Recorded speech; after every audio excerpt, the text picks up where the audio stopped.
Vamos a desactivar los comentarios. Hola, pastor. Hola, Buenas saludos. noches. Qué placer tenerlo ¿Me con nosotros escuchas bien? hoy. Lo escucho bien. Qué bueno. Qué bueno. Mucha gente esperando el tema de hoy, pastor. Teníamos días ya diciendo que íbamos a hablar del tema del plan de salvación. Así Y es. pues inicialmente quiero que usted, como es nuevo para mis seguidores, se presente y las personas sepan un poquito más de usted.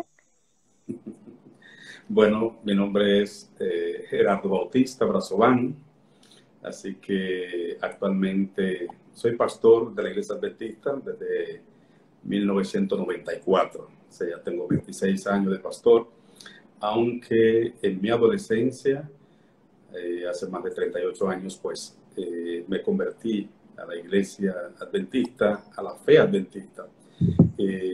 Pero ustedes van a notar en nuestra exposición cuán diferente es la doctrina de lo que ustedes han escuchado. Por ejemplo, cuando ustedes escuchen cómo es que la gente se salva, usted va a pensar, ¿y los adventistas creen eso? Porque alguna gente cree que los adventistas somos personas que solamente es la ley, que solamente no se come esto, que Sí, aquello, pero oh, es bien equilibrado. es Así cierto. que mi vida ha sido una vida en la que el Señor me ha conducido. Yo tengo mucho agradecimiento de mi Dios. Yo estudié para aquellos que son peritos contadores. Yo soy bachiller en ciencia comercial, mención perito en contabilidad, así que todo eso que te dan en la perito, sobre todo promoción 83, 86 o cualquier promoción, Joven, pastor, joven, joven. yo soy perito de la perito, los que saben lo que es la perito en aquel tiempo. Bueno, también después yo gradué en computación. Mi primera carrera fue computación, la trabajé por varios años. Fui asesor de centro de cómputo, diferentes centros de cómputo del país, como Peravia Motors, Aspire, Simpex Dominicana. Fui profesor en Centus y llegué también a ser director de Centus. Centus es el instituto de computación más grande del país, que ustedes conocen ahí. Un saludo a doña Cielo, que posiblemente puede estar conectada, o alguno de los dueños de Centus, con quien trabajé mucho. Pero en el año 94 di un paso de fe, porque a pesar de ser el momento en que la computación estaba en la cumbre y los programadores éramos pocos en el país, entonces yo acepté un llamado a ser pastor. Así que algunos me dijeron que yo estaba loco, que cómo era posible que yo iba a dejar una carrera provisoria. Asesoraba 5 centros de cómputo en días diferentes, era catedrático en universidades en aspecto de computación, centro, la dirección y cuantas cosas, pero yo sentí que el Señor me necesitaba entero para compartir esperanza y el Evangelio de salvación a la humanidad. Así que di ese paso de fe en el año 94 y aunque no puedo tener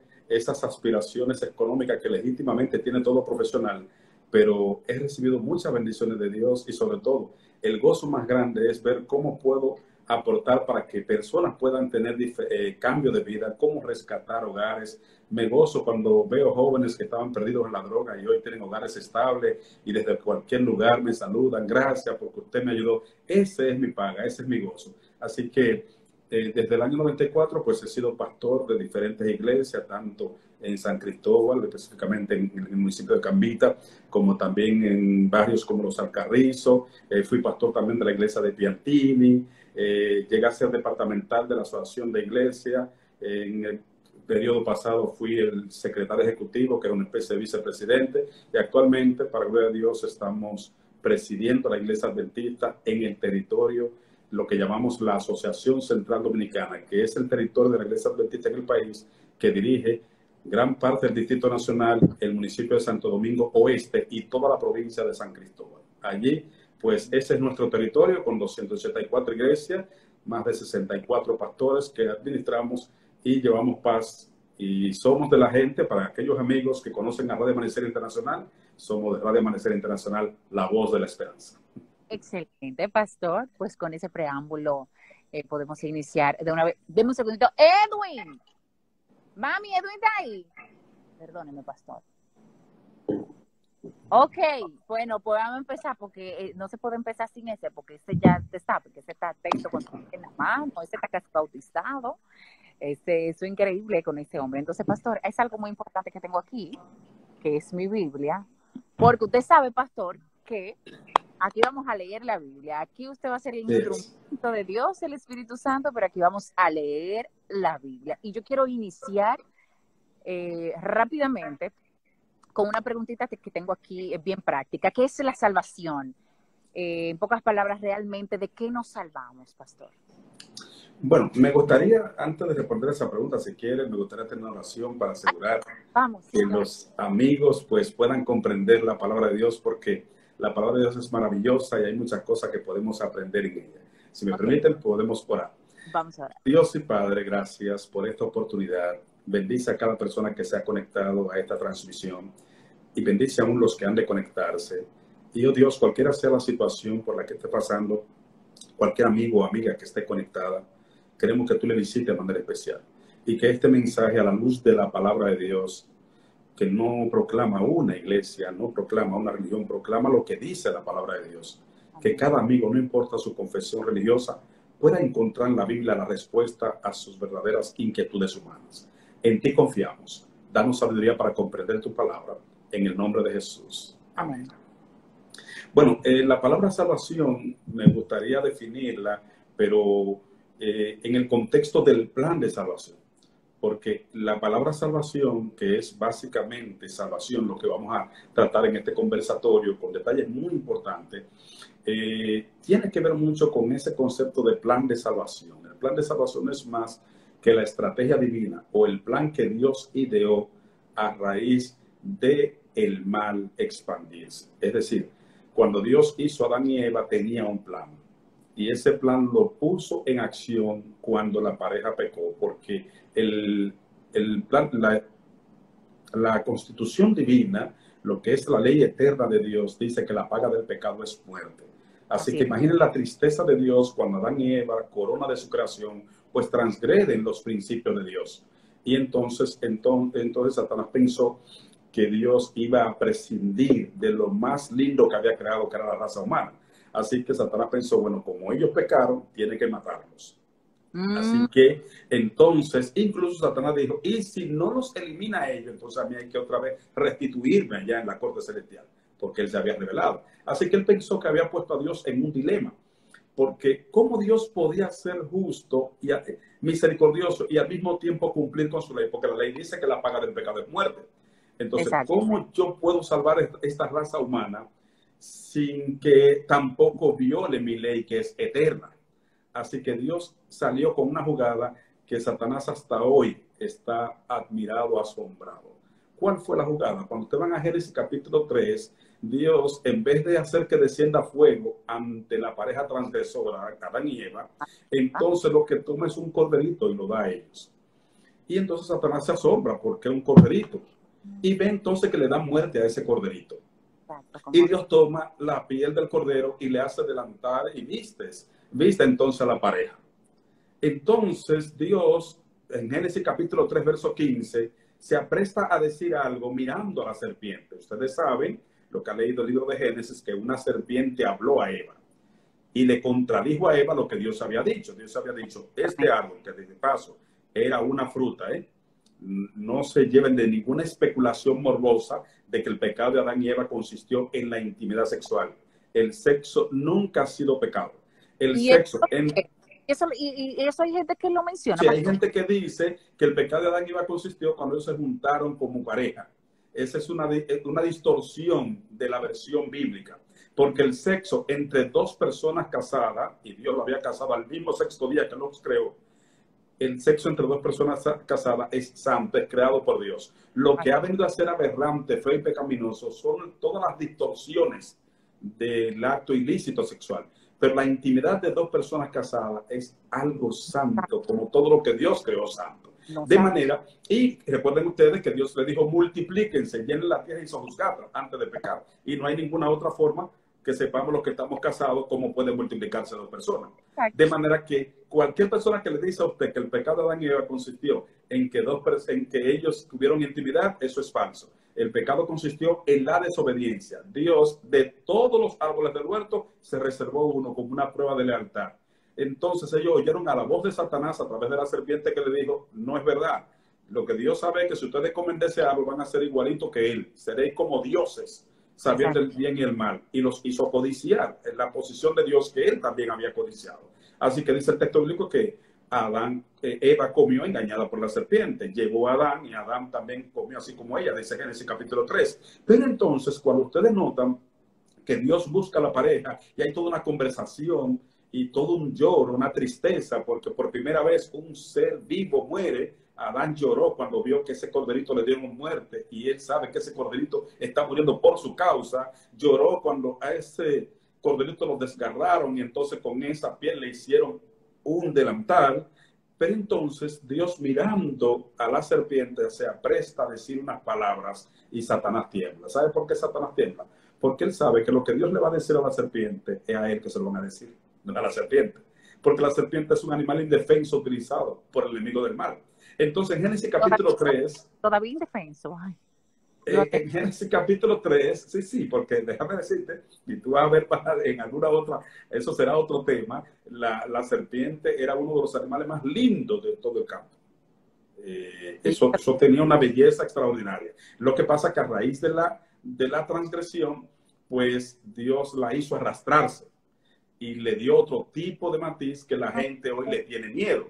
Entonces, cuando Dios habla a la serpiente para maldecirla, hay dos razones. Logra una serpiente, logra una maldición en un animal que hasta hoy hay mucha mitología, hay mucha situación, mucho miedo contra eso, pero le da una sentencia a la serpiente antigua que se llama Diablo y Satanás. Apocalipsis le llama la serpiente antigua y lo define que es Diablo y Satanás y le dice: enemistad pondré entre ti y la simiente de ella. Bien que tú le herirás el calcañar, pero él te aplastará la cabeza. Eso dice Génesis capítulo 3, verso 15. Satanás tembló porque ahí Dios entregó la sentencia diciendo: yo he hecho una provisión. Así como este cordero murió en lugar de que ellos no murieran, así significa que el mismo Dios se hará humano. Y tú le dirás el calcañar en la cruz del Calvario, pero él te aplastará la cabeza cuando resucite, demostrando su victoria. Eso es lo que ocurre. ¿Dónde dice? Eso está en Génesis capítulo 3, verso 15. Génesis capítulo 3, verso 15 es donde está la sentencia. ¿Qué ocurre? Que allí comenzó el plan de redención, allí se activó. Por eso notan ustedes que era costumbre antes del nacimiento de Cristo, y todavía se ha quedado esa cultura, que todo el mundo todos los judíos querían que su primer hijo fuera varón, el primogénito fuera varón, porque era la simiente. Toda mujer, por eso es que el hebreo es una desgracia cuando una hebrea era estéril, porque entonces ella sale de la lista de la posibilidad de ser madre del Mesías, de la simiente que derrotaría a Satanás en la cruz. De manera que siempre en todo primogénito que nacía había la esperanza de que pudiera ser ese redentor.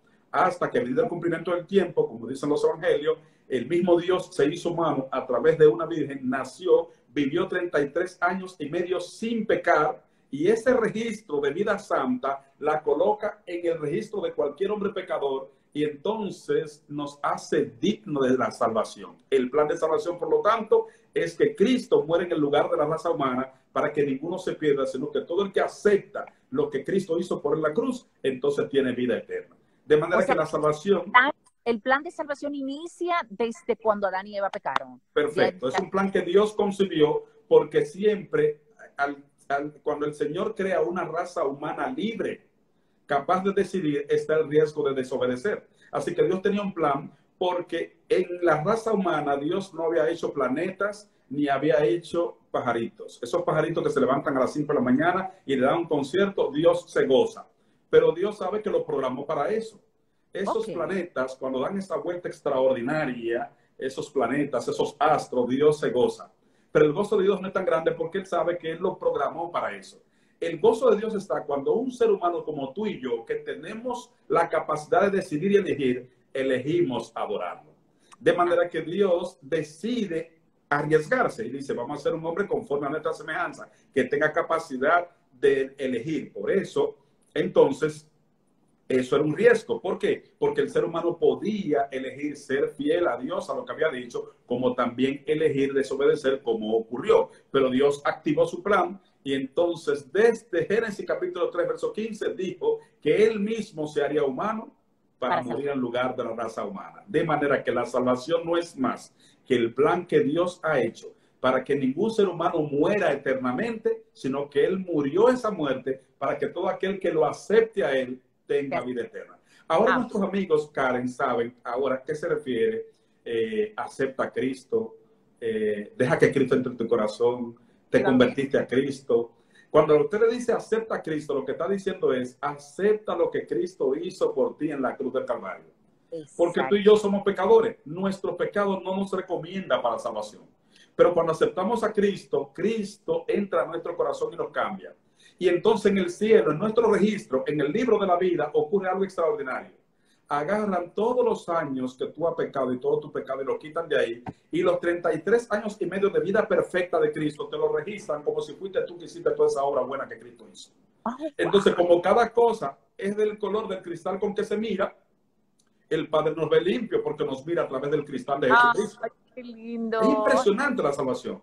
O sea, la salvación es el plan que Dios ha hecho para que el ser humano no muera eternamente por su pecado, sino que ya Él pagó en la cruz esa deuda. El asunto es que de nada vale que alguien haya pagado una deuda y que tú no aceptes. Hay que aceptarla. Exactamente. Ese es el maravilloso plan de salvación. Efectivamente, pastor. Pero ahora yo le quiero mencionar algo. ¿Somos salvos por la fe que tantos mencionan o por las obras? Muy interesante esa pregunta. ¿Sabe, Karen y apreciados amigos? Siempre que me hacen una pregunta como esta, yo recuerdo mi primer día de clase en por teología. Fe o por obra, porque es que no entiendo. La gente me dice, no, pero es que si tú no eres bueno, porque si tú no haces, pero entonces otro me dice, no, pero es que la gracia, no, pero es que la fe. No, pastor. Sí. Según la Biblia, ¿yo me voy a salvar por la fe o por las obras? Por favor. Le voy a citar 2 textos bíblicos para eso, pero déjenme contarles anécdota. En la iglesia adventista, ustedes saben, para uno ser pastor tienen que durar 4 años estudiando teología. Hay que estudiar griego, hebreo, y son muchas asignaturas. Hay una materia que se llama justificación por la fe. Y el doctor Artarco de Matos nos hizo una pregunta. Jóvenes, futuros pastores, ¿por qué se salva la gente? Y entonces nos puso 3 opciones. ¿Somos salvos únicamente por la fe en Cristo? ¿O somos salvos por las obras buenas que hacemos? ¿O somos salvos por la fe agregando las buenas obras? Entonces todos nos pusimos y comenzamos a calcular, porque él dijo, piénsenlo bien, son 3 respuestas, elijan una. ¿Somos únicamente salvos por la fe? ¿Somos salvos por las obras o somos salvos por la fe agregando las obras? Y ustedes saben que casi todos respondieron que somos salvos por la fe agregando las obras. Y entonces él dijo, se quemaron todos. Y entonces dijo, somos salvos únicamente por la fe en Cristo Jesús. Y yo sé que cualquier adventista ortodoxo que me está escuchando, cualquier persona que cree, va a decir, ¿cómo es eso que está diciendo? Sí, así sencillo. Somos salvos únicamente por la fe en Cristo Jesús. Gálatas 2:16 lo dice claramente, porque por las obras de la ley ningún ser humano será justificado, como dice también Romanos capítulo 3, 28. De manera que nadie es salvo por las obras. Somos salvos por lo que Cristo hizo por nosotros en la cruz del Calvario. Ahora, el problema es, Karen y apreciado oyente, que la gente tiene un problema con la fe. La gente cree que la fe es decir, yo creo en Cristo. Exacto. La fe es un poder de la gracia del Espíritu Santo que entra al corazón del que acepta a Cristo. Y entonces Cristo lo cambia y produce en él tanto el querer como el hacer por su buena voluntad. De manera que lo que antes era imposible hacer o dejar de hacer para salvarse, ahora es posible por la fe en Cristo Jesús. Wow. La fe no es una licencia para seguir pecando, es un poder del Espíritu de Cristo para vencer el pecado. Entonces, somos salvos no porque guardamos los mandamientos y hicimos buenas obras, sino porque aceptamos la fe. Yo quiero que eso se entienda bien. Es decir, yo soy salvo no porque soy fiel a mi esposa, no porque predico mucho, no porque hago obra de bien, no. Yo soy salvo porque acepté a Cristo. Y al tener a Cristo en mi corazón, entonces automáticamente Él produce todas las buenas obras en mí. Es decir, yo no hago buenas obras para salvarme. Yo no les regalo comida ahora a los que están necesitados para que me anoten punta en el cielo. No estoy en una agenda complicada de predicación para que en el cielo tenga yo muchos puntos. No, no, no. Es que lo que yo necesitaba para salvarme, ya Cristo lo hizo. Ahora Cristo produce en mí tanto el querer como el hacer por su buena voluntad. De manera que la fe es entendamos claramente que la fe no es una licencia para usted seguir pecando, sino un poder del Espíritu Santo que Pues, transforma que me lo al aclaró. creyente en obediente. Pues qué bueno que me lo aclaró, porque usted sabe que si por fe es, pues yo digo, bueno, pues yo y toda mi familia nos fuimos ya, pero qué bueno que usted aclara que no es una licencia para continuar pecando. Vamos a llegar a ese punto, pastor. ¿Qué hay de Así las es. que mencionan? Sí, Karen, lo que pasa es que somos salvos por gracia, porque ya Cristo pagó tu pecado y ya tú eres salva. Entonces yo digo, pero si ya yo soy salva porque Cristo murió en la cruz por mí, entonces yo puedo seguir pecando y ya la gracia me salva. Hábleme un poco de esto porque no lo comprendo. Mire, el término gracia es muy interesante en la Biblia. El término gracia se refiere a un don inmerecido. Es decir, Dios le da la salvación que no merece a la raza humana. Porque por cuanto todos pecaron, están destituidos de la gloria de Dios. Pero por su gracia, Cristo muere por nosotros en la cruz de Calvario. Y somos salvos por la gracia de Cristo, por lo que Él hizo por nosotros en la cruz del Calvario. Pero recuerden que la gracia no es barata. La gracia no es barata. Porque el perdón es gratuito, pero no barato. Costó la vida del Hijo de Dios. De manera que Cristo paga nuestra deuda y hace que tú y yo seamos salvos de gratis, por gracia, sin merecerlo. Okay. Pero entonces no nos deja como estamos. Porque si yo tengo situaciones pecaminosas en mi vida y voy a Cristo y digo, Señor, yo te acepto por la gracia. Si esa gracia de Cristo no transformó mi pasada conducta, no es real, porque la gracia no es una licencia para pecar, sino un poder del Espíritu Santo que cambia al que acepta a Cristo por gracia. Así de sencillo. Exacto. Entonces, si somos salvos por gracia y Cristo vino, ya murió por mí, yo acepté a Cristo en mi corazón y me salvó y acepto su plan de salvación, entonces tengo que vivir como salva. Y el hecho Así de vivir mismo como es. salva me Así mismo es. vivir en pecado. Sí, el asunto es, Karen y apreciados amigos, es que muchos cristianos hemos mal enfocado la predicación. Y la predicación la hemos hecho por tradición de la siguiente manera. Tienes que salvarte, abandona el pecado. Tienes que salvarte, haz esto. Y comenzamos, es como cuando una gente va donde un cristiano y dice, mira, yo quiero salvarme, ¿qué yo tengo que hacer para salvarme? Tiene que dejar esto, tiene que dejar esto, tiene que dejar esto, tiene que hacer aquello, y tiene que hacer. Entonces hay una lista tan larga de cosas que hay que dejar, y otra lista más larga de cosas que hay que hacer, que uno dice, pero si eso es lo que yo no puedo. ¿Sabes qué? Nos parecemos a una historia que escuché hace tiempo de un chofer que se le había dañado la bocina de su carro. Él presionaba en el guía y no salía ningún sonido. Y él estaba preocupado porque no puede trabajar así. Él era un chofer de carro público y siempre que presionaba, pues no salía ninguna bocina y eso es peligroso en el manejo. Así que se dirigió a un taller. Y cuando llega al taller, el portón del taller estaba cerrado. Y se entristece, oye, no puedo resolver el problema de la bocina. Y se iba. Pero cuando se iba, notó que a distancia, en letras pequeñas que casi no se leía, había un letrero en el portón del taller cerrado. Y el letrero decía lo siguiente: amigo conductor, en este taller estamos trabajando, solo que trabajamos con la puerta cerrada. Si usted necesita de nuestro servicio, solamente toque la bocina de su carro y saldremos en su ayuda. Note usted, ¿qué necesitaba para que le dieran servicio a él? Tocar bocina. ¿Y qué fue lo que fue a arreglar? La bocina. Así está el pecador. El pecador viene donde el cristiano y le dice, dime, yo me quiero salvar, yo quiero cambiar de vida, dime, ¿qué yo tengo que hacer para salvarme? Tiene que dejar esto, tiene que dejar esto, tiene que dejar esto, tiene que hacer aquello y tiene que hacer aquello. Y cuando el pecador ve la lista larga que hay que hacer y la lista larga de cosas que hay que dejar, dice, pero si eso es lo que yo no puedo.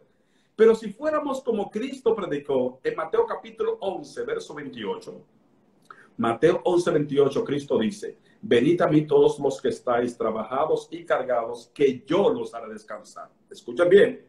En otras palabras, Cristo lo que está diciendo es que la vida no se transforma primero para ir a Cristo, sino que vamos a Cristo tal y como estamos y Él transforma nuestras vidas. Yo quiero repetir eso porque cada amigo tiene que entender eso muy bien. Es decir, Mateo 11, 28 dice, venid a mí todos los que estáis trabajados y cargados, que yo los haré descansar, dice Cristo. En otras palabras, la vida no se transforma primero para usted ir a Cristo. Usted va a Cristo tal y como está y Él transforma su vida. De manera que para salvarse, usted no tiene que comenzar a dejar cosas. Usted lo que tiene que aceptar a Cristo, que es el que produce en ti, tanto el querer como el hacer por su buena voluntad. empezaría al revés. Déjeme ver si entendí. Entonces, si yo decido aceptar a Cristo y Así digo, es. no, pero para aceptar a Cristo tengo que dejar de vestirme de esta forma y tengo que dejar de teñirme el pelo así de rojo porque es muy llamativo y de hacer cosas en tal día y no sé qué. Para luego, entonces, bautizarme. En serio, Karen. Entonces el trabajo que va a hacer el Espíritu Santo en ti, después que tú te bautices, lo vas a hacer tú sola, que jamás vas a poder, porque el diablo no te va a dejar. Entonces usted me dice, no, perdón. Jesús me dice, muchacha, ven a mí así. Que el Espíritu Santo, cuando tú te entregues, te va a hacer dejar todo eso literalmente. ¿Es eso, verdad?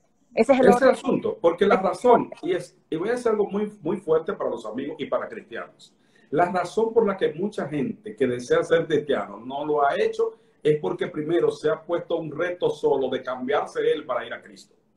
Entonces Satanás se ríe porque él sabe que Cristo dijo, sin mí nada podéis hacer, Juan 5:15. Y también dijo, Juan 15:5, y también dijo en Filipenses 4:13, todo lo puedo en Cristo que me fortalece. Entonces, si yo solo voy a cambiarme para después ir a Cristo, nunca voy a ir a Cristo. Lo primero que tengo que hacer es abrazarme de Cristo y decirle, yo soy un pecador. Yo necesito cambio, yo necesito tu fuerza para dejar esto, yo necesito tu fuerza para hacer eso lindo que tú me muestras que hay que hacer. Entonces, cuando voy a Cristo, Cristo va entrando en mi corazón y cambia en mí lo que yo no puedo cambiar. Y produce en mí tanto el querer como el hacer por su buena voluntad. Es una obra del Espíritu Santo. No es que usted va a Cristo tal como está y queda como está. Es que va a Cristo tal como está y Él lo cambia diferente como Él quiere que usted esté. Amén. Así es que funciona. Tengo una pregunta muy interesante. ¿Qué papel juegan entonces las obras para el plan de salvación? Muy importante. ¿Qué papel? Bueno, esa es una pregunta muy buena, porque hemos hecho énfasis que la salvación es únicamente por la gracia y que por las obras de la ley ningún ser humano será justificado, pero en Romanos capítulo 3, verso 31, no sé si tú quieres leerlo, si los amigos quieren leerlo, Romanos 3:31. Mira qué texto tan interesante. Esa es la carta del apóstol Pablo a los Romanos, el capítulo 3, verso 31. Porque después que Pablo se pasa todos esos versículos anteriores, hablando de que somos salvos únicamente por la fe en Cristo, sin las obras de la ley. Entonces, noten ustedes lo que él dice en el versículo 31, Romanos 3:31. Es interesante. Si puedes leerlo. A usted que yo estoy buscando, usted sabe cómo es. Pues se lo voy a leer. Dele para allá. Romanos 3:31 dice, luego por la fe invalidamos la ley en ninguna manera, sino que confirmamos la ley. Ay, Noten ustedes. Es decir, yo dije, eso confirma lo que yo dije. Cuando tú recibes la salvación por gracia, tú tienes que vivir como salvo. Perfecto. Como salvo. Entonces ¿qué es lo que ocurre? Que cuando Pablo está haciendo la narrativa del capítulo 3, la gente le está gustando porque está diciendo por las obras de la ley, no es por las obras, no es por las obras. Por gracia. Entonces la gente está contento, oh, qué fácil, ya no tengo que hacer nada. Entonces él viene en el versículo 31 del capítulo 3, dice, luego por la fe invalidamos las obras de la ley. En ninguna manera. La expresión que aparece en griego allí suena mejor al traducir al español diciendo, ni lo pienses. Ni lo pienses. Sí. Atención, Romanos 3:31, para que aprendamos un poquito de griego, la palabra que aparece ahí mejor se traduce, cuando dice en ninguna manera, lo que dice el griego es, ni lo pienses. ¿Por qué? Porque el ser humano se salva por la fe, por la gracia en Cristo.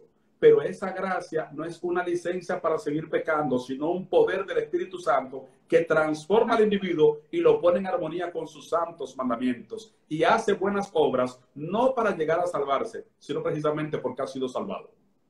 Es interesante eso. Interesante. Es decir, yo no hago obras para salvarme, yo hago obras precisamente porque ya me salvaron. Santiago hace un asunto muy interesante. El apóstol Santiago, y yo le dejo a nuestros amigos que lean a Santiago capítulo 2 entero, pero voy a citar solamente el versículo 18 de Santiago, porque Santiago encontró mucha gente que decía, no, yo tengo fe, yo tengo fe, y Santiago no le veía las obras, no le hacían un bien a nadie, vivían haciendo lo que querían. Entonces Santiago dice, pero ¿cómo es posible? ¿Cómo es posible que tú dices que tienes fe y yo no veo que se muestre? Entonces, en el versículo 18, Santiago le dice, tú tienes fe y yo tengo obras. Ahora, muéstrame tu fe sin tus obras y yo te mostraré mi fe por mis obras. Miren qué juego. Muéstrame, dice, tú tienes fe, porque él dice, tú crees en el Señor, ¿está bien? Los demonios creen y tiemblan. Ahora, tú dices que tú tienes fe, yo tengo obras. obras. Ahora, muéstrame tu fe sin tus obras y yo te voy a mostrar mi fe por mis obras. ¿Qué significa? Que yo no hago obras realmente para salvarme. Lo que pasa es que no hay forma que una gente haya sido transformada por la gracia de Cristo que sus obras no sean dignas de glorificar al Señor. De manera que para responder tu pregunta puntual, el papel que juega las obras es dar gloria a Dios. Cuando una persona ve lo que tú eras en el pasado y ahora cuando te entregas a Cristo, la gente dice, oye, pero la verdad que el Señor transforma a la gente. Pero la verdad que Cristo transforma a la gente porque fulano era de tal manera y mira cómo ha cambiado. Y fulano se airaba de una vez y sacaba un machete y mira cómo cambió. Yo recuerdo un joven que yo bauticé en la provincia de San Cristóbal, que él se apegó tanto al predicador y quería como seguirme escuchando a pesar de 2 semanas, que un día me dijo, mire pastor, yo quiero que usted me permita, yo sé que usted da una conferencia en otro sitio más lejos, permítame todos los días manejarle para yo ir hablando con usted. Y entonces él manejaba mi vehículo y yo descansaba y llegábamos lejísimos a esa otra campaña. Recuerdo que una vez un chofer hizo una imprudencia y un malabar. Y ustedes saben lo fuerte que es cuando alguien hace una imprudencia y entonces quiere echar la culpa a usted. Sí, claro. Y nos desmontamos y él salió y ese señor quiso casi al joven que andaba conmigo, quiso agredirlo y él se quedó tranquilo. Le dijo, pero señor, usted fue tranquilo. El asunto fue que el hombre no se convenció y yo tuve que quitarle, vaya, no se preocupe. Cuando íbamos en el camino, el joven iba llorando. La impotencia. Sí. Y le digo, ¿y por qué tú lloras, pastor? Es que yo lloro realmente, no solamente de impotencia, lloro de gozo. ¿Por qué es que yo veo que Dios me está transformando? Porque en otro tiempo, ¿quién me hablaba así a mí? Él era un joven que en el barrio era terrible. Pero entonces él ahí fue que se dio cuenta cómo Dios cambia a la gente. Porque dijo, en otras ocasiones, un chofer me decía eso, aquí iba a haber problemas. Pero mire cómo Dios me calmó. Por eso es que yo creo que Dios cambia a la gente. De manera que esas son las obras. Por eso Mateo 5:16 dice, así alumbre vuestra luz delante de los hombres, para que vean vuestras buenas obras y glorifiquen a vuestro Padre que está en los cielos.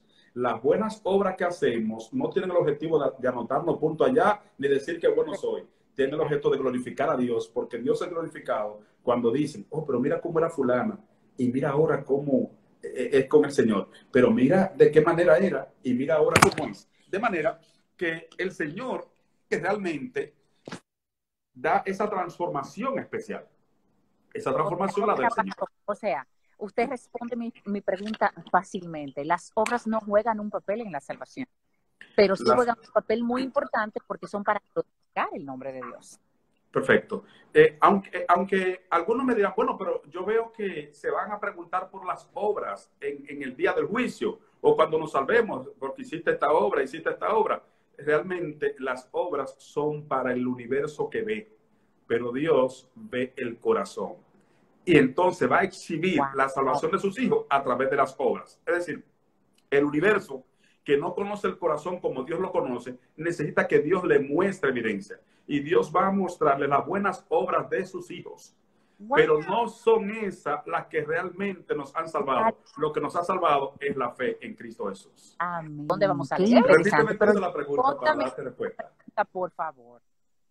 ¿Hay que guardar los mandamientos para salvarnos? Y léame Biblia, que a mí me gusta con Biblia en mano. Esa pregunta es muy interesante. Y yo voy a decirle cómo es que funciona la salvación.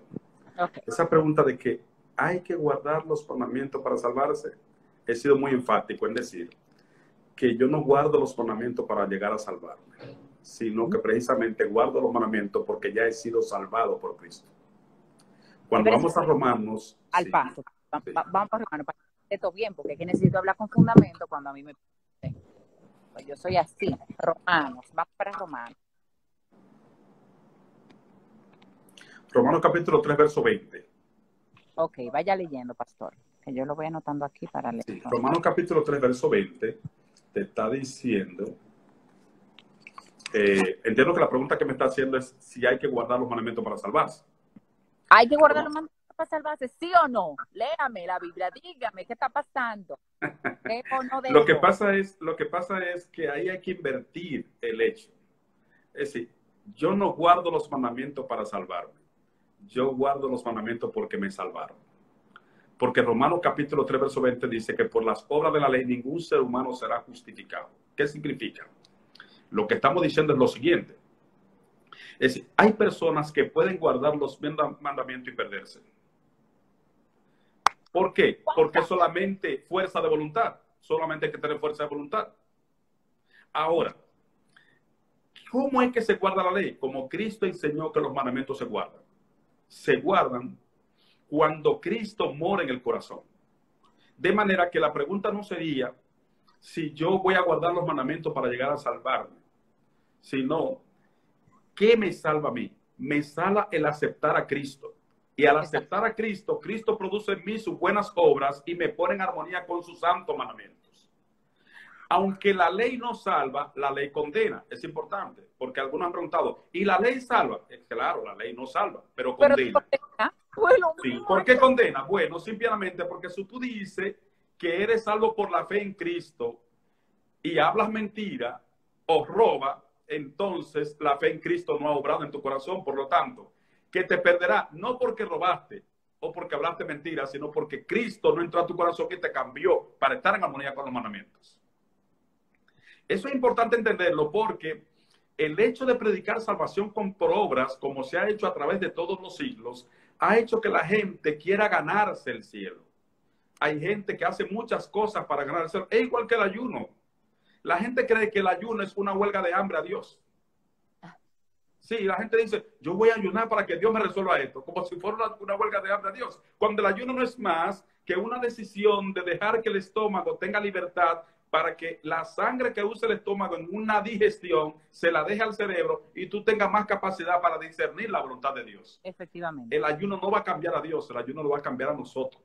De manera que no es una huelga de hambre a Dios. Transpone ese principio en el caso de los mandamientos para salvarse. Es decir, yo no guardo los mandamientos para llegar a ser salvo. Yo guardo los mandamientos porque Cristo me salvó. Soy fiel a mi esposa, asisto a la iglesia, predico, no para llegar a ser salvo, sino porque Cristo me ha salvado. Y esto Entonces, es muy importante. Para darle continuidad, porque yo quiero ir entendiendo paso por paso.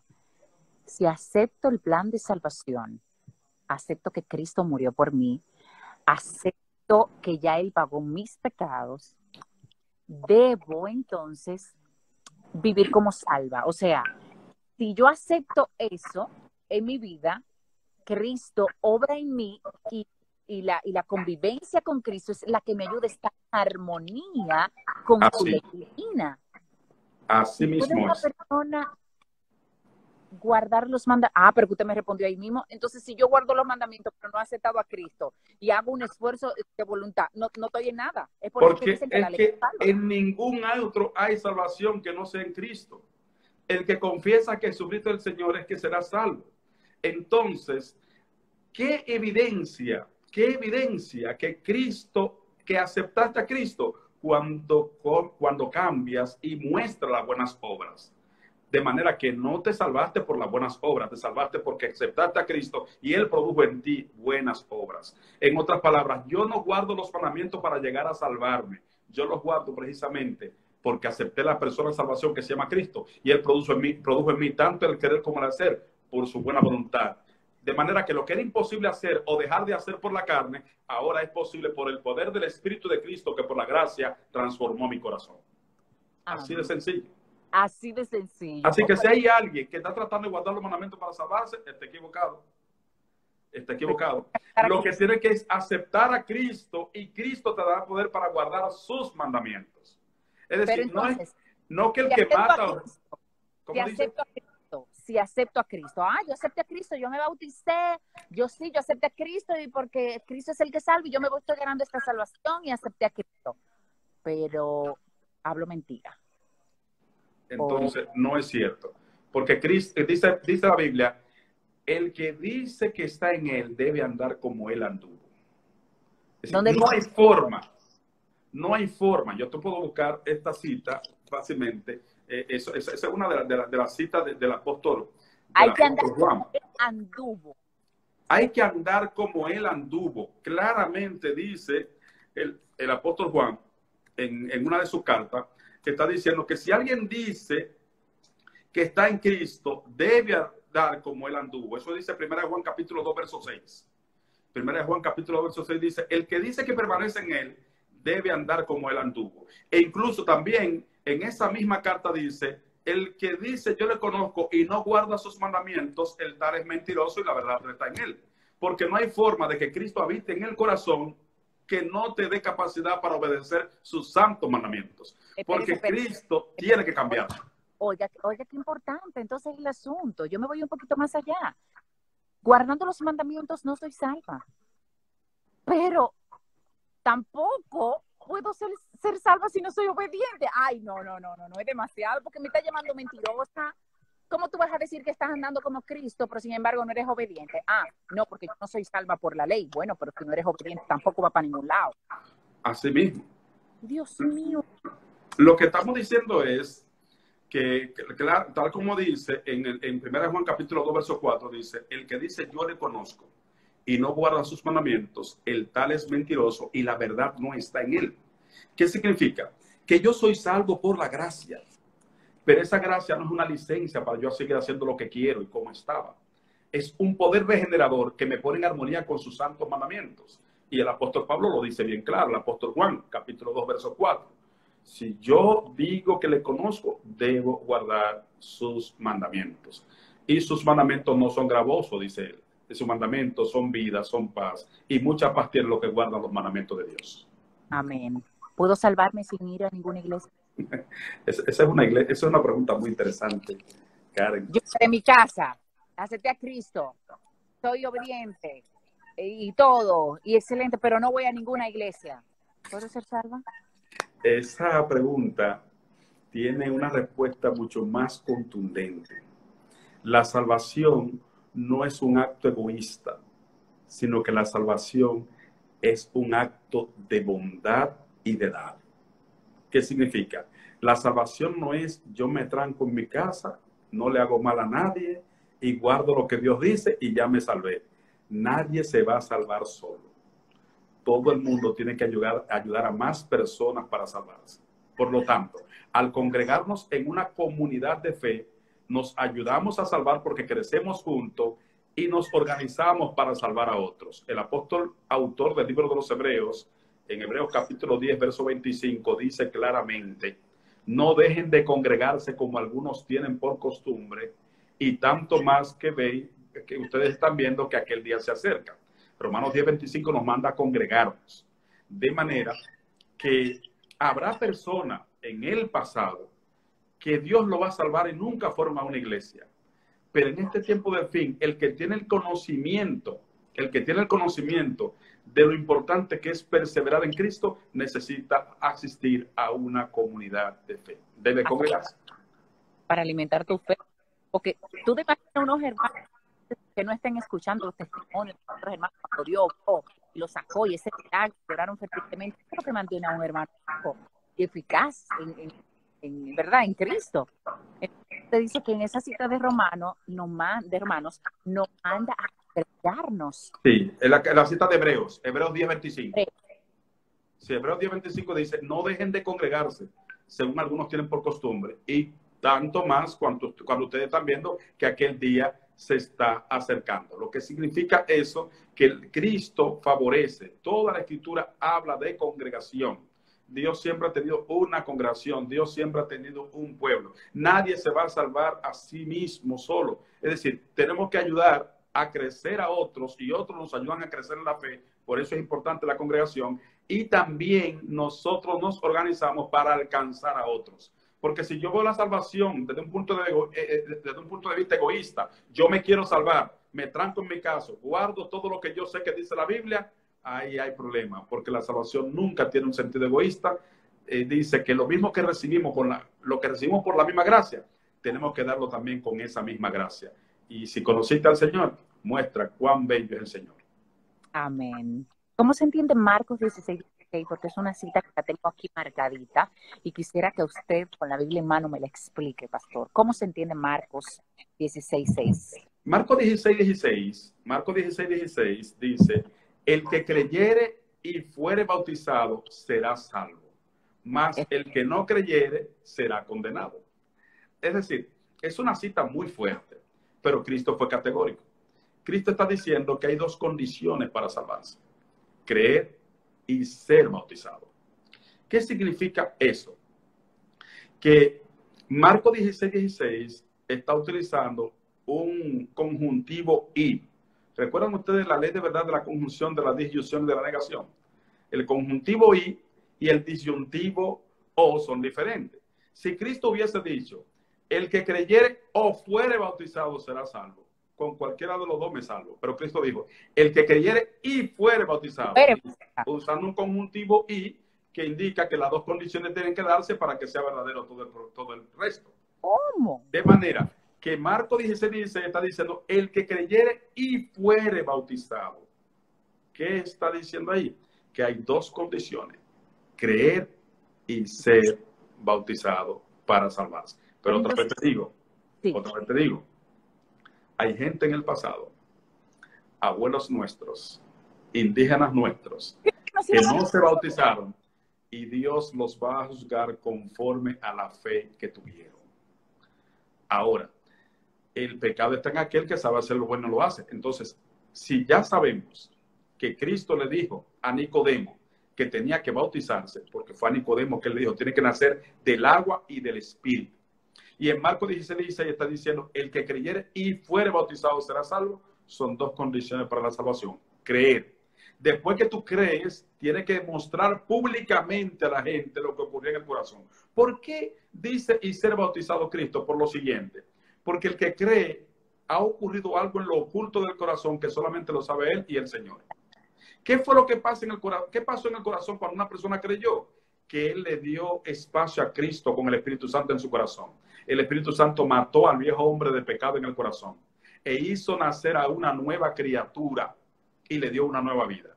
Entonces, ese proceso que ocurre en lo oculto en el corazón, hay que dar una muestra pública de eso para que los demás lo vean. El bautismo no es más que una ceremonia que ejemplifica la muerte al viejo hombre de pecado y la resurrección a una nueva vida en Cristo Jesús. Los que han ido a ver un bautismo como Cristo fue bautizado, que fue en el río Jordán, donde había mucha agua. De paso, Juan bautizaba en Jordán no porque era un río, sino porque allí había mucha agua. Esto es importante porque las personas dicen, no, que es un río porque Juan bautizaba en un río. Si no en un río, no me bautizo porque Juan bautizaba en un río. Era porque había agua para su Y la Biblia dice que Juan bautizaba en Jordán no porque era un río, sino porque había allí mucha agua. De manera, tiene que haber agua suficiente donde el cuerpo sea sepultado, porque ese momento, que es como un segundo, que la persona estaba debajo del agua, significa sepultura al viejo hombre de pecado. Y cuando lo levanta, significa resurrección a una nueva vida en Cristo Jesús. Por eso es que lo hacen así, como si fuera... Perfecto, así mismo. Si has visto un bautismo, y creo que la primera vez que me viste predicando fue en un bautismo de un amigo tuyo, creo que recuerdo, que viste un bautismo, hubo un amigo ahí en los girasoles que se bautizaba. Ay, sí, yo quiero que una vez atrás de una predica suya. ¿Eh? Sí, ahí fue que me escuchaste predicar, creo, la primera vez. Entonces, nota que uno le pide a la persona que se va a bautizar que junte los brazos, cierre los ojos y detenga la respiración. Esa parte significa muerte al viejo hombre de pecado. Cuando el ministro lo inclina hacia abajo, significa sepultura al viejo hombre de pecado. Y cuando lo levanta, que abre los ojos y respira, significa resurrección a una nueva vida en Cristo Jesús. Eso fue lo que ocurrió con la palabra creer. Cuando creíste en Cristo, Él mató en ti el viejo hombre de pecado e hizo nacer una nueva criatura. Pero nadie vio eso. Eso fue en lo oculto. Ahora, en una ceremonia bautismal, tiene que mostrar qué fue lo que ocurrió públicamente. Esa es la riqueza. Entonces usted me dice que los ancestros nuestros, que quizás en algún momento no llegaron a conocer del plan de salvación o de Cristo, ¿qué va a pasar con ellos? Que tuvieron la oportunidad de bautizarse según los reglamentos que estaba dando Jesús a la hora de nosotros recibir la salvación. El que creyere y fuere bautizado. Quizás muchos de los abuelos escucharon que había que ser bautizado o llegaron a hacer. Entonces, ¿se quedan, pastor? Buena pregunta. A mí me gusta un texto para responder esa pregunta que aparece en el libro de los Hechos, el capítulo 17, verso 30. Hechos 17:30 dice la palabra de Dios. Pero Dios, habiendo pasado por alto los tiempos de esta ignorancia, ahora manda a todos los hombres en todo lugar que se arrepientan. What? ¿Qué significa? ¿Qué significa? Que nuestros antepasados, y posiblemente algún amigo que nos está escuchando, tuvo una abuelita, una tatarabuela, que era muy buena, pero nunca, quizás hasta adoraba alguna imagen, pero Cuando no viene había conocido la verdad del Evangelio, no le llegó la verdad del Evangelio. O nuestros indígenas, que quizás tenían algún código de justicia. De paso, hay investigación arqueológica de cómo ellos manejaban la justicia entre ellos, porque tenían una noción de qué cosa era buena y qué cosa era mala. Entonces, Dios va a juzgar a las personas conforme a la luz que haya recibido, porque en todos los tiempos, no importa en qué lugar de la historia usted ubica la humanidad, en todos los tiempos, el Espíritu Santo le ha hablado a la mente a alguien de saber qué cosa es bueno y qué cosa es malo. Posiblemente no conoce todos los detalles teológicos del plan de salvación, pero mínimo, todo ser humano sabe, esto es bueno y esto es malo, porque el Espíritu Santo convence de pecado. Dios va a juzgar a esa persona conforme a la luz que haya recibido. Esto es muy importante. Y entonces, eso va a ser. Ahora, nosotros, es lo que dice Hechos 17:30, pero Dios, habiendo pasado por alto la ignorancia, los tiempos de esa ignorancia, pero ahora manda a todos los hombres en todo lugar que se arrepienta. Es decir, ahora nosotros que tenemos conocimiento, Dios nos va a salvar por el conocimiento que tenemos y la decisión que tomemos. Así que tenemos compromiso. Tenemos un compromiso muy fuerte. Me voy a desconectar porque Instagram se va a caer. Ok. Voy a volver a conectar. Pero le voy a dejar esta pregunta para que vaya metiendo, que me vaya a buscar el texto bíblico. Yo quiero saber, y usted me lo va a responder cuando vuelva, ¿se va a salvar una sola religión? Cuando yo vuelva, usted me va a responder eso. Pero si usted me lo texto bíblico, usted me hable claro.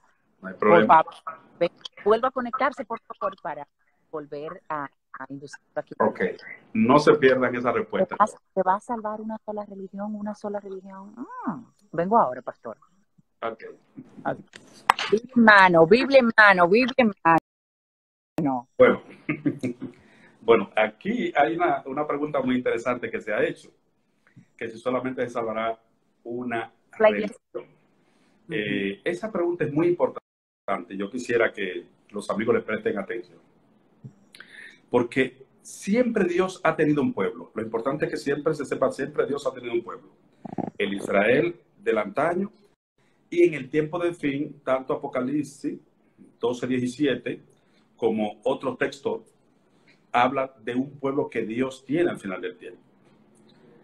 La Biblia dice que hay un pueblo, y dice Apocalipsis 12:17 que son los que guardan los mandamientos de Dios y tienen el testimonio de Jesucristo.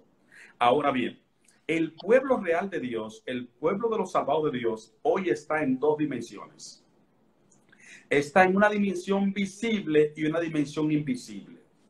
¿Qué es la dimensión visible? Bueno, usted puede, según Apocalipsis 12:17 y también Daniel 7:27, Daniel 8:14, que dice el tiempo en que se levantaría ese pueblo. Apocalipsis capítulo 2, capítulo 11, dice claramente que Dios tiene un pueblo. Dios tiene un pueblo. Pero ese pueblo es visible porque se puede identificar. La Biblia dice cómo es ese pueblo. Apocalipsis 12:17 dice, y el dragón se llenó de ira contra la mujer y se fue a hacer guerra contra el resto de la descendencia de ella. Estos son los que guardan los mandamientos de Dios y tienen el testimonio de Jesucristo. Dios tiene un pueblo y la característica principal es que guarda los mandamientos. Busque usted eso en la Biblia.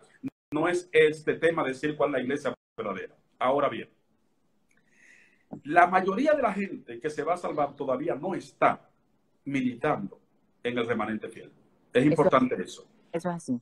Es decir, hay lo que se llama un pueblo invisible. Son personas que quizás están obedeciendo cosas erróneas o están en el mundo extraviado y son pueblo de Dios. ¿Por qué? Porque son personas sinceras de corazón y lo que conocen eso obedecen y quisieran algo mejor. Cristo hizo una promesa para esa gente que aparece en San Juan capítulo 10, verso 16. Presten atención a lo que está diciendo San Juan 10:16. Dice, también tengo otras ovejas que no están en el redil.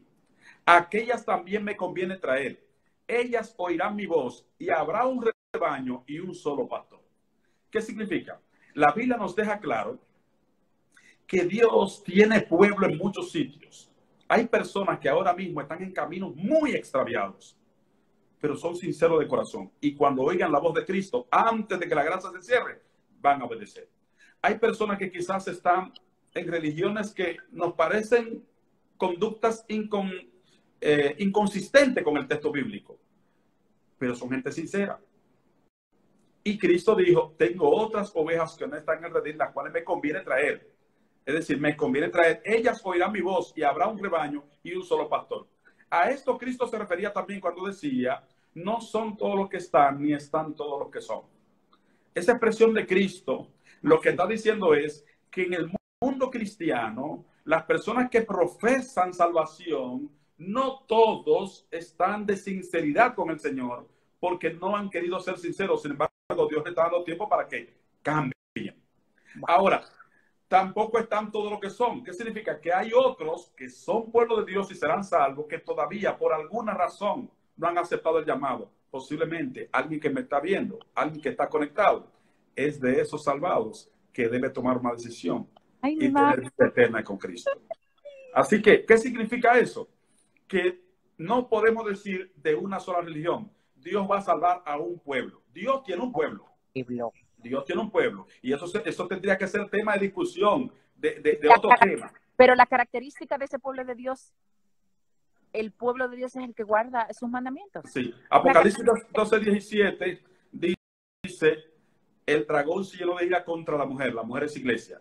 Y se fue a hacer guerra contra el resto, el remanente, lo que quedó siendo fiel. Y estos son, dice, los que guardan los mandamientos de Dios y tienen el testimonio de Jesucristo. Así que una característica contundente, entre otras, es que guarda la verdad de la Biblia desde Génesis hasta Apocalipsis sin quitarle ni ponerle, incluyendo los 10 mandamientos, los que están en la Biblia, no lo que el hombre se ha inventado hoy.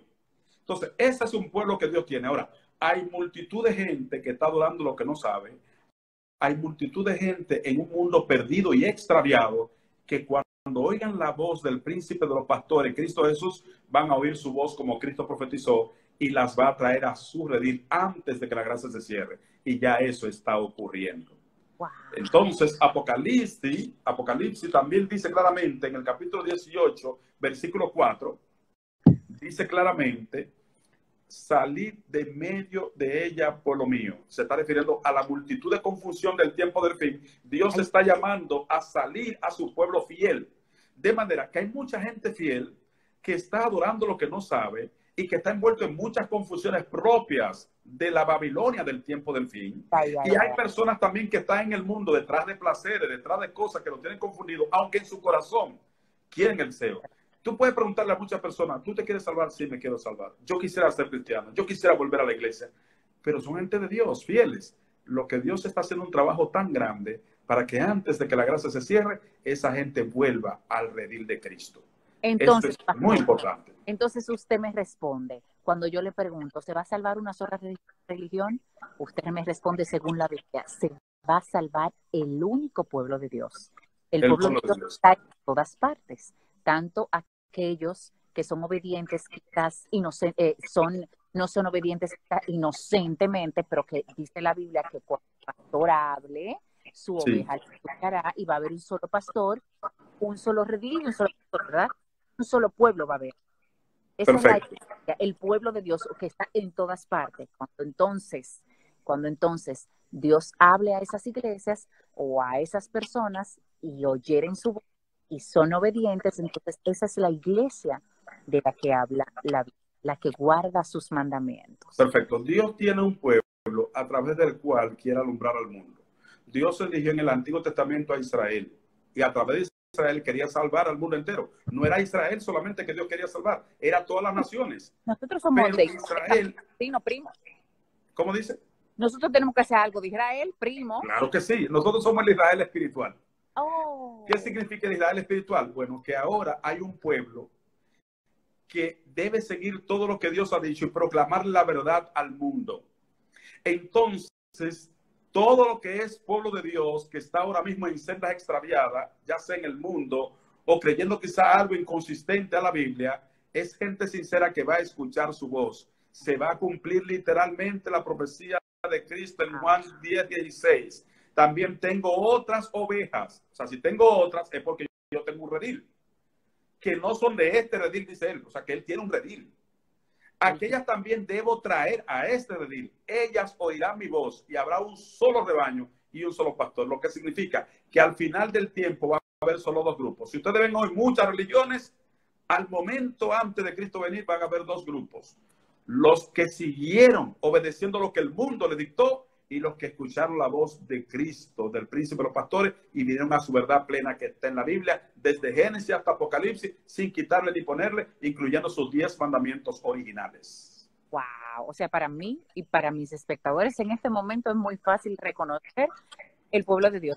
El pueblo de Dios no es ninguna religión, el pueblo de Dios es simplemente quienes guardan sus mandamientos. Es cuanto, no hay que volverse loco. Vamos a congregarnos donde se guardan los mandamientos de Dios, vamos a estar ahí, ¿verdad? Ahora yo le voy a decir algo, porque tengo amistades que me dicen, no, Karen, no, Karen, Karen.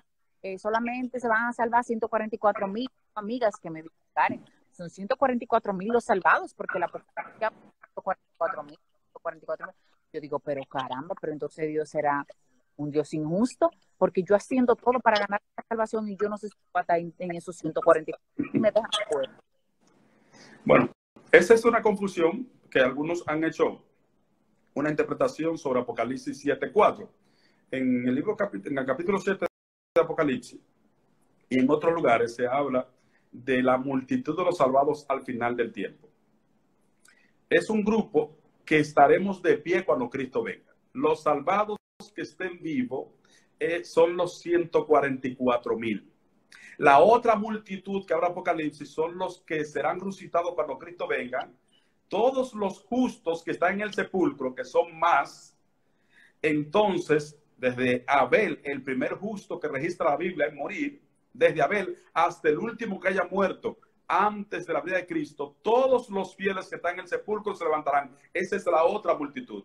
Pero los que estén de pie al momento de Cristo venir son los que han pasado la gran tribulación, dice Apocalipsis capítulo 7. Y entonces en el versículo 4 dice que se oyó el número. Apocalipsis 7:3. Apocalipsis 7:4 dice que se oyó el número de los salvados, 144,000 salvados o sellados. Entonces, algunas personas, al no conocer estructura lingüística del griego, creen que son 144,000 literales. Pero déjenme decirle, no son solo 144,000 los que serán salvos en el tiempo del fin. Son una multitud también que nadie podrá contar. Porque 144,000 es un número simbólico y se lo voy a explicar. ¿Qué estructura griega aparece en ese número de 144,000? ¿Por qué yo puedo demostrarte que 144,000 es un número simbólico? Sí. Número uno, porque los fieles al final del tiempo serán muchos también, no serán solamente 144,000. No. ¿Cómo dices? Tú sabes los millones de gente en el mundo y cómo que van a ser 144,000. Entonces, ¿por qué se hace esa interpretación literal de 144,000? Por desconocimiento de la estructura griega. En griego, Karen y apreciado oyente, hay una figura que se llama hipérbole. Una hipérbole en griego no es más que una expresión numérica exagerada para denotar algo sin límite. Eso podemos aprenderlo en Mateo capítulo 18. Mateo 18:21. Apreciados oyentes, escuchen a Cristo: Señor, ¿cuántas veces perdonaré a mi hermano que peque contra mí? Hasta 7. Y Cristo le responde más adelante: no te digo hasta 7, sino hasta 70 veces 7. Miren aquí la figura griega. Si usted agarra 70 veces 7, es decir, 70 por 7, 7 por 7, 49, y el 0 al lado, 490, ¿verdad? Cristo no está diciendo que solamente son 490 veces que Dios te perdona. Cristo no está diciendo que tu hermano que se arrepiente contra ti, tú llevas un conteo y diga que solamente 490 veces. Cristo lo que está diciendo es, siempre que tu hermano se arrepienta de corazón, perdónalo, porque Dios siempre te perdona cuando lo haces de corazón. Yo pregunto, ¿a qué de nosotros que tenemos ya cierta edad no nos han perdonado más de ahí? ¿Sí o no? Si Dios perdonara solamente 490 veces, tuviéramos perdido mucha gente. De manera que Cristo, cuando dice 70 veces 7, que da 490, no está diciendo 490, está diciendo siempre que tu hermano se arrepienta, perdona, porque no tiene límite. Entonces, esa misma estructura griega que aparece en Mateo 18 es la estructura griega que aparece en Apocalipsis 7:4. Dios lo que está diciendo, miren, mis salvados ya no son 12 tribus de Israel, mis salvados son 12,000 veces 12. Si tú multiplicas 12,000 por 12, te da 144,000. Ahí está la hipérbole. Es un número simbólico que también denota una multitud que será salvado. Y lo interesante, amigos que nos escuchan, que lo están viendo, no es cuántos serán, sino asegúrate de ser de ellos. Ay, porque todos los que estén vivos cuando Cristo venga serán los salvados. Olvídate si son 144, que eso sabemos que es simbólico. Con los estudios bíblicos tú te vas a dar cuenta, pero preocupa estar en el grupo y asegúrate de estar ahí. ¿Por qué? Porque los que durmieron al momento que Cristo venga van a ser levantados y es la otra multitud, los justos que serán resucitados. Pero los que estemos en pie, dice Apocalipsis capítulo 7, que habremos pasado la gran tribulación. A eso se nos llama un grupo especial de 144,000. No porque son 144,000, sino porque Dios lo que está diciendo, miren, esta vez mis salvados no solamente son 12 tribus de Israel, sino 12,000 veces 12.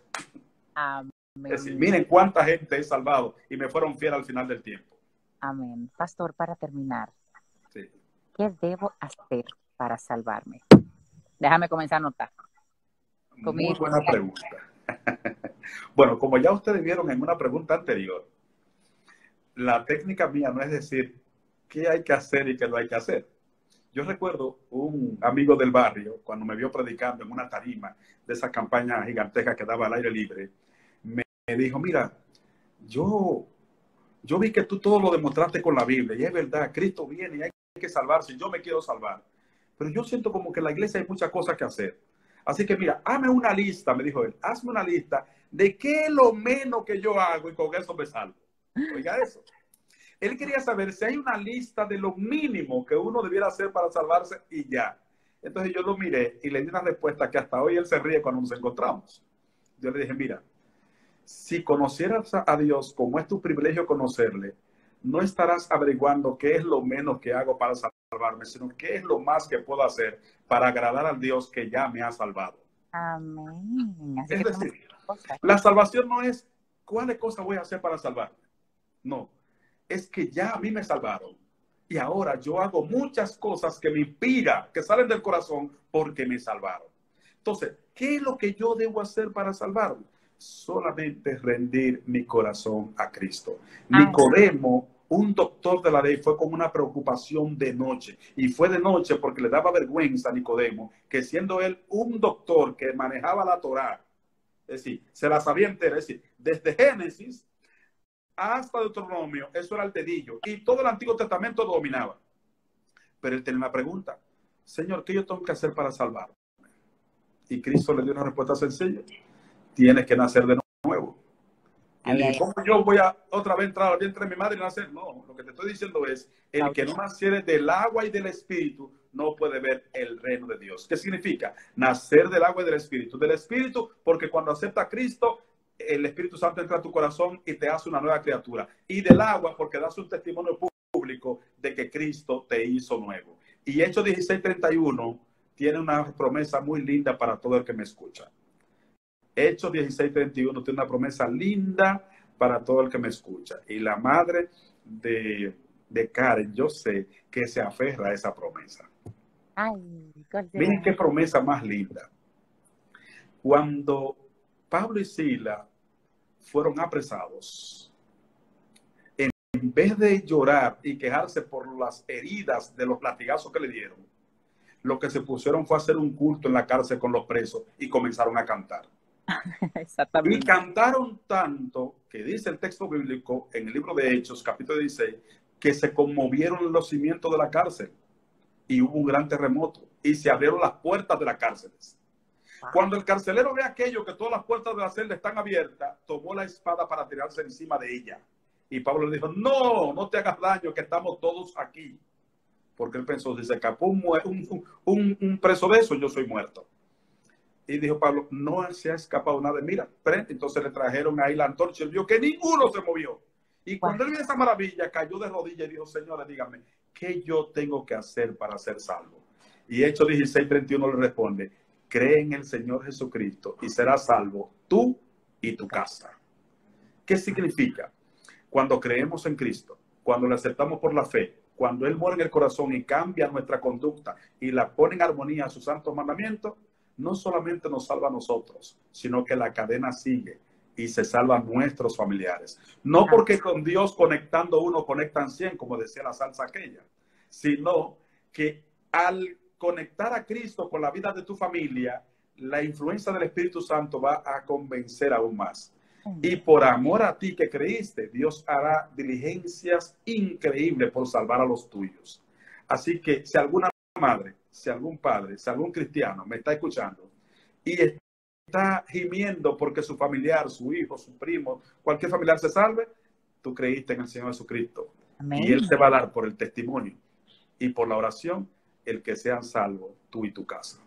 Amén, porque es una promesa. Así es. Y le creemos a un Dios, ¿verdad? De verdad. Así que si quieres salvarte, ríndete al Señor. Amén. Dale tu corazón al Señor y Él hará por ti lo que tú no puedes hacer por ti mismo. Amén, pastor. Que quiero agradecerle muchísimo mi invitación. No sabe cómo le agradecemos. También la gente que se ha conectado, que se ha quedado ahí insistentemente para escuchar el mensaje. Pues de una forma u otra, está descargada. Pues yo me sé que usted me iba a dar una lista larga. Sálvame, mire que está así, rendirse a los pies de Cristo y aceptar a Cristo en nuestro corazón para que entonces nos haga su voluntad y ponga en nosotros el querer como el hacer y ya vivamos como salvo y vivo como salvo siendo obediente. Es muy fácil. Yo pensé que una lista larguísima. Yo decía, mi madre, ¿por dónde voy a empezar? No, pero le agradezco muchísimo. Entendemos que el plan de salvación está desde los inicios de la creación de Adán y Eva y que fue algo que Dios formuló para entonces darnos larga vida por la eternidad ya cuando el pecado entró en el ser humano. Entonces, todo se basó en el estudio de hoy en aceptar a Cristo. Así es. No nos salva la ley, no nos salva las obras. Son importantes, juegan un papel importante, pero cuando aceptamos a Cristo y decidimos aceptar su salvación, vivimos como salvos. Para vivir como salvos, entonces somos obedientes con su ley. Para ser una iglesia, un pueblo de Dios verdadero, es el pueblo de Dios que hace ser pueblo de Dios y no guarda sus mandamientos. Entonces la Biblia dice por ahí que no le ha amanecido a esa gente, que anda más perdón. Entonces, estamos claros, en estos tiempos ya no podemos pasar para tibios. A nuestros queridos hermanos, no se preocupen, que estamos perdidos por ahí alabando una gracia alaba. Con la ayuda de Dios vamos a escuchar la voz del Espíritu Santo y del Espíritu Santo vamos a venir al redil donde va a haber un solo pastor. Como dice la Biblia, vamos a esperar la de Cristo y alargarnos para el cielo. Amén. Así que hay que estar listo porque aunque el mundo no quiera creerlo, Cristo viene por segunda vez. Y vendrá y va a llevarse a los que se parezcan a Él. Porque una vez aceptaste a Cristo, Él te cambia y te hace parecido a Él. La noche que fueron a buscar a Cristo en aquel lugar para prenderlo, Judas tuvo que darle un beso porque ya todos se parecían a Él. Así que hay que distinguirlo. Pedro hablaba como Él, se delató, aunque quiso esconderse. Tú hablas igual que Él. Es decir, cuando caminamos con Cristo nos parecemos a Él. Y si nosotros intentarlo, Él se internaliza en nuestro corazón y nos hace armoniosos con sus mandamientos. Amén. Para terminar una pregunta. Vamos a orar. Quiero orar por los amigos y por los que están enfermos, por los que están pasando por situaciones. Padre, gracias por este momento tan lindo que nos ha permitido estudiar tu palabra. Que más de un alma haya encontrado el consuelo y la vía de que solamente en ti hay salvación y que tú produces en nosotros tanto el querer como el hacer por tu buena voluntad y nos pone en armonía con tus santos mandamientos. Ruego, Dios, que visite a cada persona que esté enferma, alguien que nos está escuchando o viendo desde una cama, oh Dios, también los familiares de los amigos que están aquí, donde quiera que estén, oh Señor, que ángeles desciendan a esos lugares y les abracen y les lleven la bendición de esta oración.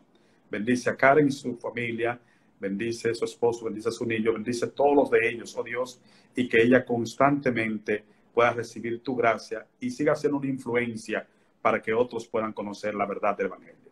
Gracias, en ti confiamos. Bendice el mundo, bendice a cada persona que está conectada, en el nombre de Jesús. Amén. Amén.